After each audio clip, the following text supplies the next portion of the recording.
General Secretary of the General Federation of Trade Unions, one of the Freedom for Öcalan campaign organizers, and the patron and the supporter of Peace in Kurdistan campaign, as well as Freedom for Öcalan and the Time Has Come campaign committee member, Doug Nicholls. Thank you for joining us today.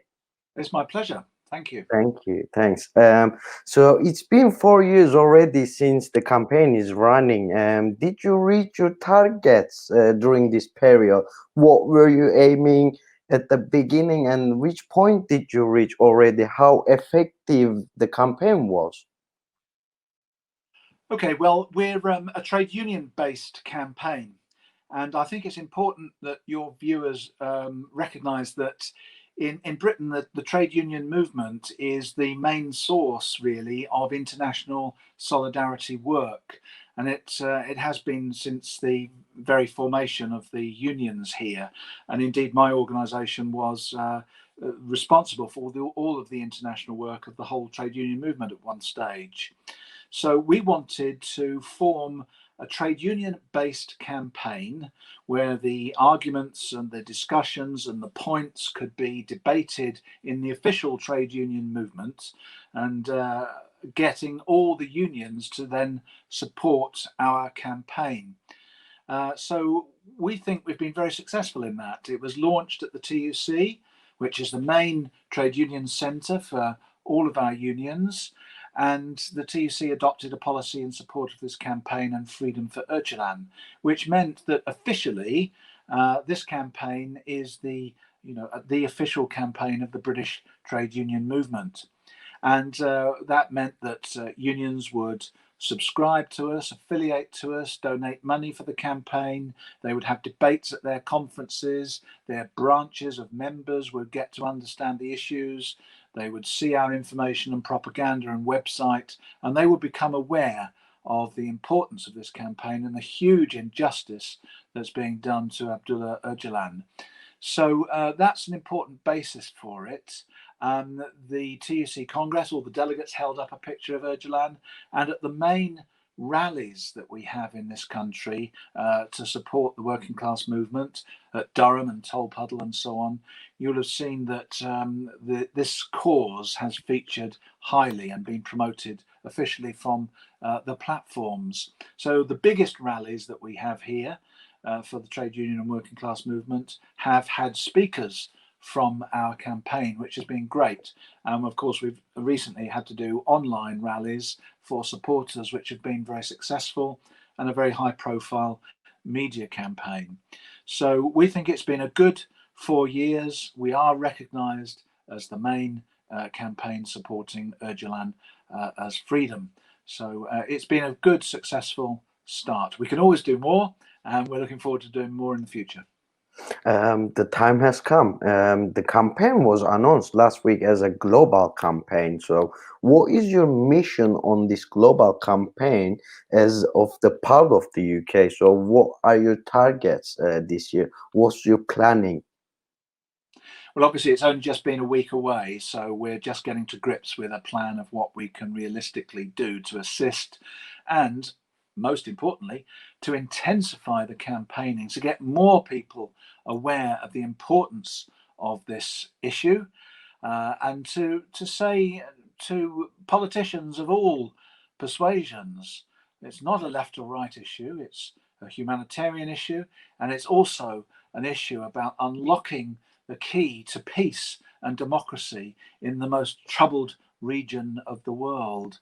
So we next week are running an advertisement, for example, in the Financial Times, which is the big establishment paper, if you like, the main paper about business and commerce and so on. We're taking an advert in there because we think that big business, all the politicians of all persuasions should understand the significance of this campaign, which is obviously holding back business and proper trade and relationships with the region, but also leading to some of the worst atrocities and anti-democratic behaviour in the world today. Also, you have already been participating on the campaign of freedom for Mandela, and you have compare Mandela to Öcalan on our earlier interviews, as you remember. So this case is not only for freedom for Öcalan. So Öcalan is also under isolation, and according to new sanctions, he will not be able to see his lawyers for next 6 months. When we compare the two campaigns, do you think this campaign is insufficient? Well, there are clearly, broadly speaking, two dimensions to the campaign. There's a straightforward political consciousness awareness raising campaign to get people to lobby Turkey, to lobby their own governments, to lobby their members of parliament, and to exercise their concern and solidarity for the freedom of Öcalan, for all of the political consequences that has.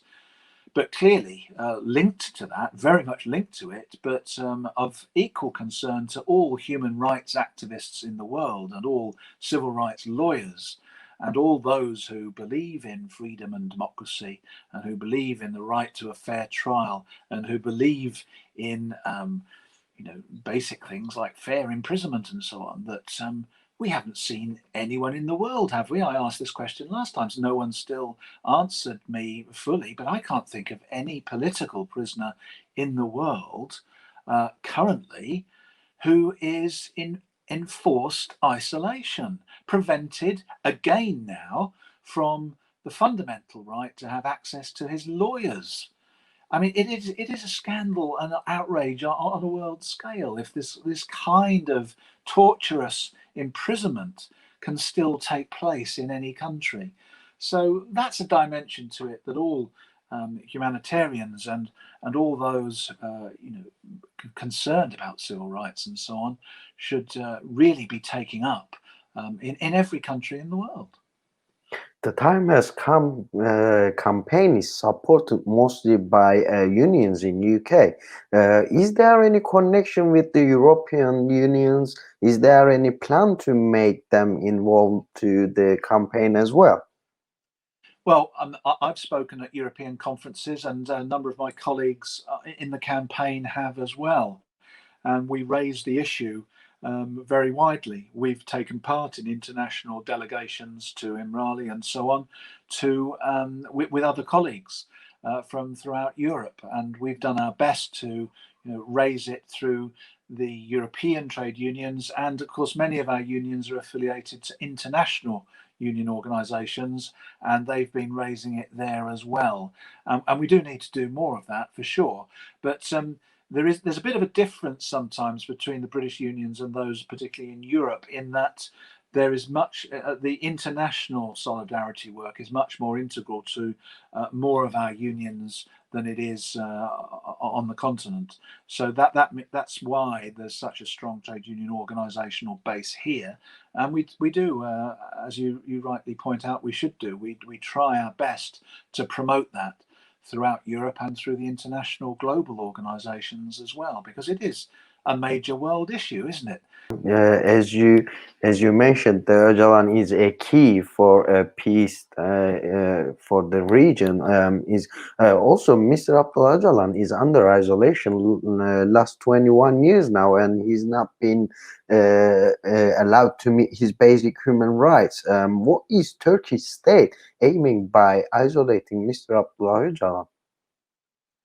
Well, you'd have to ask them that, really, wouldn't you? But it seems to me that what they're trying to do is unsuccessfully to suppress some of the most important political ideas that have come from that region and which are influential to people throughout the world. Basic, simple, decent ideas about the full engagement and involvement and women of all parts of in all parts of our society and governance, the simple need to create peace, the need to put aside religious differences and divisions and find a unity in a common cause and democratic structures aiming to engage and involve everyone in peaceful, productive work and not war, as continually is happening in the region. So his ideas are powerful, and the power of ideas always are the biggest threat to reactionaries and to backward-looking people and those who want to keep people divided and oppressed. And Öcalan is a man of important ideas. Lastly, could you please give us your call for the Time Has Come campaign? What is your message to the communities? What is your support call for the campaign? Heartfelt solidarity for the Kurdish people in what seems now to be a genocidal war against them. One of many wars in a war-torn region, which Abdullah Öcalan has developed many ideas to transform into a peaceful, democratic region and into an inclusive state within Turkey and the other immediate areas where the Kurds live.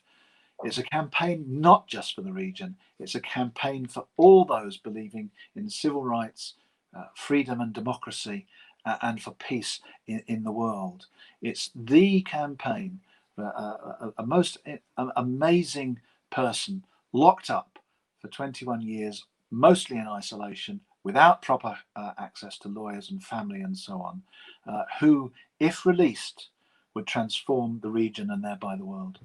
General Secretary of the General Federations of Trade Unions and one of the Freedom for Öcalan campaign organizers, also a committee member of the Time Has Come campaign. Dear Doug Nicholls, thanks for joining us. Thanks for your comments today. Pleasure. Good luck with the campaign. Thank you. Thank you.